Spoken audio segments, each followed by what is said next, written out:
తల్లిని మించినటువంటి దైవం ప్రపంచంలో ఉండదు. బిడ్డ పుట్టినప్పుడు అమ్మ మృత్యు సదృశమైనటువంటి ఖేదం పొందుతుంది. అమ్మని హాస్పిటల్లోకి తీసుకెడుతుంటే బ్రతకచ్చు, బ్రతకకపోవచ్చు. ఒక్కొక్కసారి అసలు ప్రమాదకరమైన సంఘటన జరిగితే బిడ్డ పుట్టి తల్లి చచ్చిపోవచ్చు.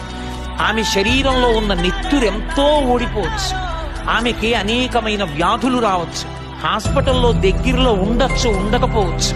అయినా సరే ఏ తల్లి అయినా సరే బిడ్డల్ని కనడాన్ని అంగీకరిస్తుంది. కన్న బిడ్డలకి పాలిచ్చి పెంచి పెద్ద చేస్తుంది. ఆ పిల్లవాడికి జ్వరం వస్తే తాను ఉపవాసం ఉంటుంది, తాను వ్రతం చేస్తుంది.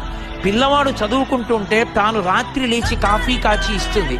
ఆ పిల్లవాడు బ్రతికుండాలని నా ఆయుర్దాయం పోసుకు బతకమని కోరుకుంటుంది.